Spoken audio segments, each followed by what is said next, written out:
Middle east లో భీకర యుద్ధం జరుగుతోంది. బాంబు దాడులతో ఇరాన్, ఇజ్రాయెల్, అమెరికా 3 దేశాలు రెచ్చిపోతున్నాయి. తమ వద్ద ఉన్నటువంటి డ్రోన్ల వీడియోని ఇరాన్ ఒక వీడియో రూపంలో విడుదల చేసింది. ఇజ్రాయెల్, అమెరికా అసలు ఎవరూ కూడా ఊహకందని రీతిలో ఇరాన్ కౌంటర్ అటాక్ ఇవ్వబోతోంది.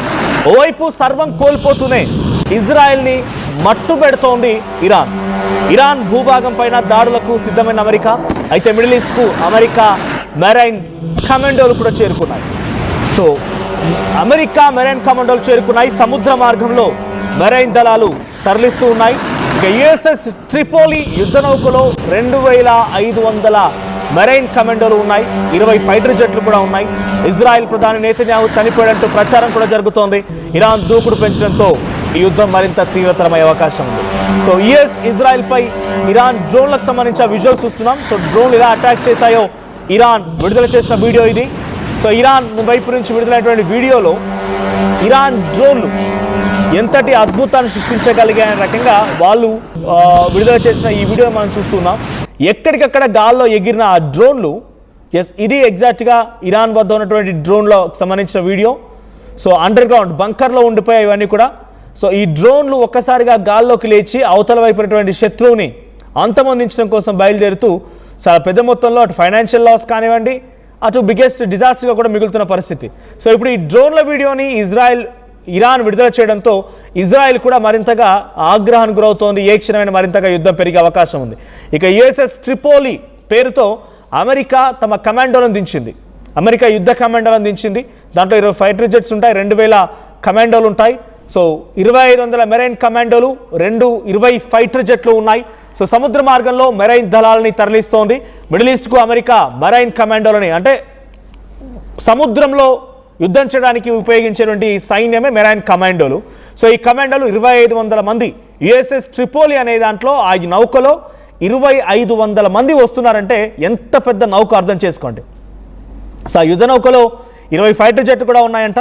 సో ఇప్పటికే ఇరాన్కి అతి తీరంగా, అతి దగ్గరగా ఇప్పుడు అమెరికా తన యుఎస్ఎస్ ట్రిపోలిని రంగంలోకి దించింది.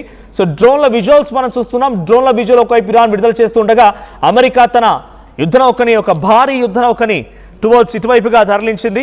సో ఇప్పుడు ఈ సిచ్యువేషన్లో నిజంగానే కనుక ఇప్పుడు ఆ యుఎస్ఎస్ ట్రిపోలిని ఉపయోగించి, కమాండోలను, ఫైటర్ జెట్స్ను ఉపయోగించి మళ్ళీ ఇరాన్ భూభాగం పైన అమెరికా దాడి చేయాల్సి వస్తే చాలా పెద్ద మొత్తంలో ఇరాన్ కూడా ఇబ్బంది పడే అవకాశం ఉంది. చాలా పెద్ద మొత్తంలో నష్టం వాటిల్లే అవకాశం కనబడుతోంది. ఏదేమైనా యుద్ధం ఇంకా రోజు రోజుకి పెరుగుతోంది. డ్రోన్లు, ఫైటర్ జెట్లతో 2 దేశాలు సిద్ధంగా ఉన్నాయి. అసలు ఏం జరుగుతుంది, ఎటువంటి సిచ్యువేషన్ ఉండే అవకాశం తెలుసుకుందాం. మా ప్రతినిధి కృష్ణమోహన్ సిద్ధంగా ఉన్నారు. కృష్ణమోహన్, ఒకవైపు ఇరాన్ తమ డ్రోన్లను ఉపయోగిస్తోంది. డ్రోన్లను ఉపయోగించి అమెరికా సైనిక స్థావరాలపైన, అమెరికా బేసెస్ పైన దాడి చేస్తోంది. ఇజ్రాయెల్పై అటాక్ చేస్తోంది. అటువైపు నుంచి అమెరికా కూడా తనకు సంబంధించి యుద్ధ నౌకను, ఒక భారీ యుద్ధ నౌక, 2500 మంది సైన్యం, మెరైన్ కమాండో సైన్యాన్ని, 20 ఫైటర్ జెట్స్తో ఇరాన్ తీరం వైపుగా వెళ్ళింది. ఇప్పుడు ఏం జరగవచ్చు, ఈ ఉద్రిక్త పరిస్థితుల మధ్యలో ఈ కరెంట్ సిచ్యువేషన్ మరింతగా ఈ యుద్ధాన్ని భీకరంగా మార్చే అవకాశం ఉందా, మరింతగా డెవలప్ చేసే అవకాశం ఉందా? డెఫినెట్ గా మనకి ఇది మిడిల్ ఈస్ట్ లో జరుగుతున్న ఈ యుద్ధం కొంత భీకరంగానే మారే పరిస్థితులు చాలా స్పష్టంగా కనపడుతుంది. అంటే వరుసగా నిన్న మొన్న నుంచి ఈ రోజు వరకు జరుగుతున్న దాడులు చూస్తుంటే ఇది కొంత సీరియస్ గా ముందుకు వెళ్లే పరిస్థితి అయితే చాలా స్పష్టంగా కనపడుతుంది. ఇరాన్, ఇజ్రాయెల్ రెండు కూడా, ఆ 2 దేశాలు పూర్తిగా మట్టుబెట్టుతున్నప్పటికీ కూడా యుద్ధ వ్యవహారంలో వాళ్ళు ఎక్కడ కూడా కాంప్రమైజ్ కావట్లేదు. ఎక్కడ వెనక్కి అడుగు వేయని పరిస్థితి కనపడుతుంది. ఒకవైపు సర్వం కోల్పోతూనే ఇజ్రాయెల్ ను ఇరాన్ పెద్ద ఎత్తున మట్టుబెట్టే ప్రయత్నం చేస్తుంది. అలాగే మరోవైపు ఇరాన్ డ్రోన్ల సాయంతో అమెరికా సంబంధించిన కొన్ని ట్యాంక్స్ కావచ్చు, లేకపోతే వాళ్ళకున్న వాళ్ళ స్థావరాల మీద కూడా దాడి చేసే ప్రయత్నాన్ని గట్టిగా చేస్తుంది.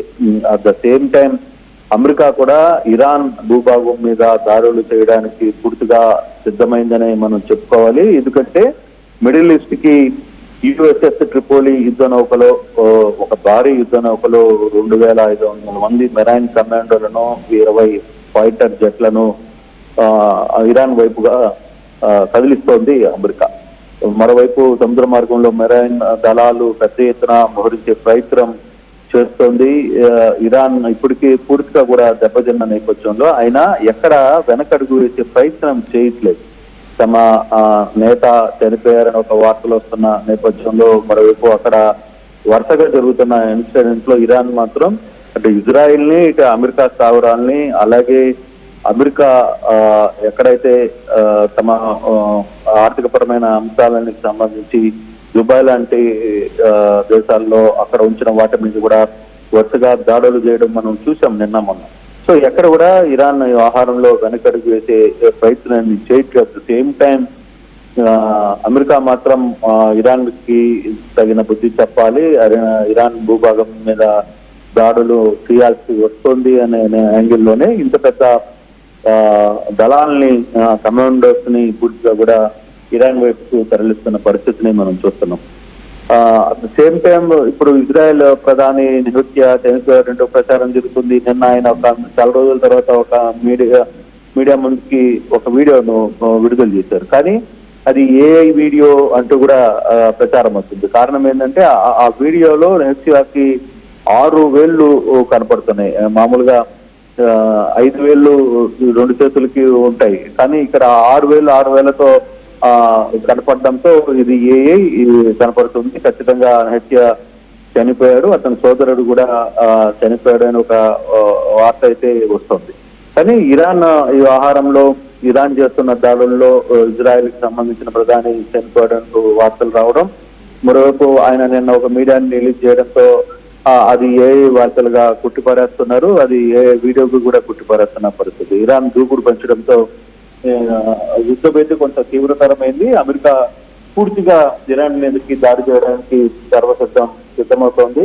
ఇక రాబోయే 2 రోజుల్లో రేపు ఎల్లుండి లోపల అమెరికా కూడా దాని దాడుల్ని పెద్ద ఎత్తున చేసే పరిస్థితి కనపడుతోంది. అయితే ఇప్పటికీ ఇరాన్ ఒక అడుగు వెనక వేస్తుందా లేదా అనే ప్రయత్నం చూడాలి. బట్ అది ఎక్కడ కనపడడం లేదు. ఖచ్చితంగా పూర్తిగా కోల్పోతున్నప్పటికీ తన ఆస్తులు, తన అక్కడ ఉన్న ప్రజల ప్రాణాలు ఇవన్నీ కోల్పోతున్నప్పటికీ ఎక్కడ కూడా ఇరాన్ వెనకడుగు వేయట్లేదు. ఇజ్రాయెల్ మీద దాడులు చేస్తుంది, వైపు అమెరికాకి సంబంధించిన కొన్ని ఆస్తుల మీద దాడులు చేస్తుంది. దుబాయ్ లాంటి దేశాల్లో ప్రధానంగా వాళ్ళ ప్రపంచ బ్యాంకుల మీద దాడి చేసే ప్రయత్నం చేస్తుంది.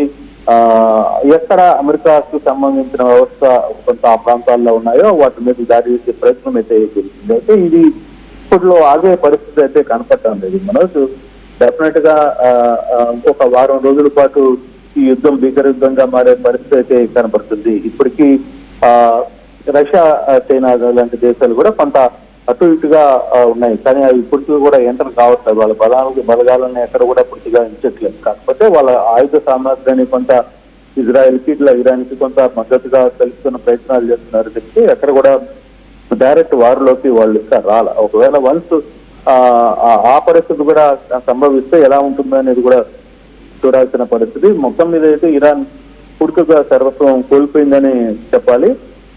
అయినప్పటికీ ఎక్కడా వెనుగడుగు వేసిన పరిస్థితి అయితే కనపడలేదు. బాంబుల దాడులతో ఇరాన్, ఇజ్రాయెల్,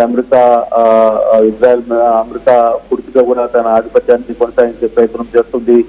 మరోవైపు ఇరాన్ తన డ్రోన్ వీడియోలో ఎక్కడికక్కడ తన డ్రోన్లతో దాడులు చేసే ప్రయత్నం చేస్తుంది.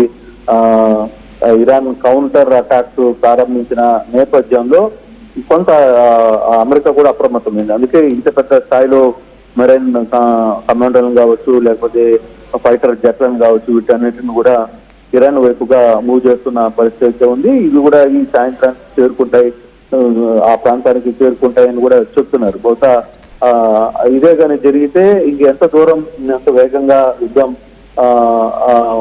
ముందుకు వెళ్తుంది అనేది కూడా కనబడుతుంది. Right, thank you Krishnamohan. So middle east లో భీకరమైనటువంటి యుద్ధం జరుగుతున్న తరంలో ఇరాన్ ఇప్పుడు వీడియో విడుదల చేసి అమెరికాని మరింతగా ఒక రకంగా భయపెట్టిస్తోందా, లేదంటే అలర్ట్ చేస్తోందా, అమెరికాని కొంత ఇబ్బంది గురి చేసేటువంటి వ్యూహం రచిస్తోందా? సో ఇరాన్ విడుదల చేసిన ఈ డ్రోన్ విజువల్ వీడియో మనం చూస్తున్నాం. సో ఇరాన్, మా దగ్గర అద్భుతమైన డ్రోన్స్ ఉన్నాయి, ఫ్యాంటాస్టిక్ డ్రోన్స్ ఉన్నాయి మా దగ్గర, 30 లక్షల రూపాయల డ్రోన్లతో మీకు సంబంధించిన కొన్ని కోట్ల విలువ చేసినటువంటి ఇంటర్సెప్టర్ని కూలగొడుతున్నాం, దుబాయ్లో ఉన్నటువంటి బిల్డింగ్స్ని కూలగొడుతున్నాం, కువైట్, ఖతార్, యుఏఈ, సౌదీ ఈ ప్రాంతంలో అద్భుతమైన కట్టడాలని అమెరికా స్థావరాలు మేము కుప్పకూలు చేస్తున్నామంటగా ఒక వీడియో విడుదల చేసింది. ఎగ్జాక్ట్గా అదే ఈ వీడియో. ఇక్కడే ఆ డ్రోన్లన్నీ కూడా ఉన్నాయి. సో డ్రోన్లన్నీ ఇక్కడే ఉన్నాయి. ఆ డ్రోన్లన్నీ కూడా ఇక్కడ నుంచి డైరెక్ట్గా మీకు ఇక్కడ కింద మీరు చూస్తున్నారు కదా, అదే డ్రోన్స్ అవన్నీ కూడా. ఆ డ్రోన్సే ఇప్పుడు గాల్లోకి లేచి అవతల వైపు శత్రువుని చీల్చి చెండాడుతూ ఉన్నాయి. సో ఇంకోవైపు అమెరికా కూడా ఇవే ఆ డ్రోన్స్. అమెరికా కూడా యుఎస్ ట్రిపోలి అనేటువంటి ఒక యుద్ధ నౌకని 2500 మందితో కూడినటువంటి కమాండెంట్ సైన్యాన్ని తీసుకొని రంగంలోకి దిగింది. ఇదే అది అమెరికా మెరైన్ కమాండోలు. 2500 మంది ఉంటారు ఆ యుద్ధ నౌకలో. 2500 మంది యుద్ధం చేయడానికి సిద్ధంగా ఉన్నారు. దీంతో పాటుగా 20 ఫైటర్ జెట్స్ కూడా ఉన్నాయి. 2500 మంది. మీరు మధ్యలో వెళ్తూ ఉంటే ఆ యుద్ధ నౌక నుంచి చిన్న చిన్న షిప్స్ బయటపడుతున్నాయి చూడండి, స్టీమర్లు. సో వాటితో ఇరాన్ తీర ప్రాంతానికి చేరుకొని ఆ తీర ప్రాంతం వెంబడి గస్తీ కాస్తూ అవకాశం వస్తే వీటితో ఇక ఇరాన్ని పూర్తిగా అంతమొందించడమే లక్ష్యంగా అమెరికా కూడా ముందుకు వెళ్తోందంటే రోజు రోజుకి యుద్ధం పెరుగుతుందే కానీ ఏమాత్రం తగ్గుముఖం పట్టడం లేదు. సో ఇప్పుడు నిజంగానే డ్రోన్లతో ఇరాన్ అండ్ కమాండోలతో అమెరికా సిద్ధంగా ఉంది. సో ఈ రెండు నిజంగానే తలపడాల్సి వస్తే ఒక భీకర యుద్ధం జరగబోయే అవకాశం ఉంది. సో ఈ యుద్ధంలో ఎవరు గెలవాలని మీరు కోరుకుంటున్నారు? ఎవరు గెలిస్తే బాగుంటుంది అనుకుంటున్నారు? కామెంట్ చేయండి.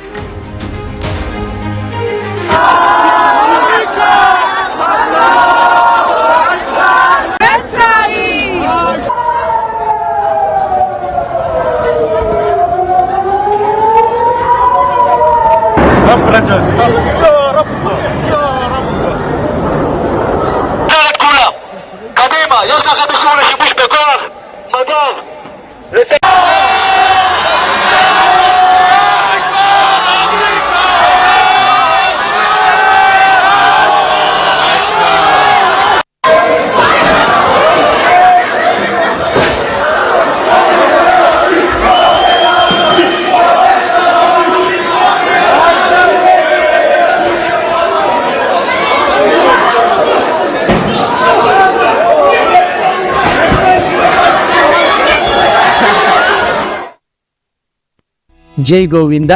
అనంతరాజ్ ఆశ్రయ్ వారు తిరుపతి ఇంటర్నేషనల్ ఎయిర్పోర్ట్కి ఎదురుగా ఎంఎన్సి కంపెనీస్ మధ్యలో మెడికల్ కాలేజ్ మరియు ఇంటర్నేషనల్ స్కూల్స్కు అతి చేరువలో అనంతరాజ్ ఆశ్రయ్ ప్రాజెక్ట్ను కన్స్ట్రక్ట్ చేస్తున్నామండి. కేవలము 19 లక్షలకే మీకు 2 BHK హౌస్ను అనంతరాజ్ ఆశ్రయ్లో పొందవచ్చును.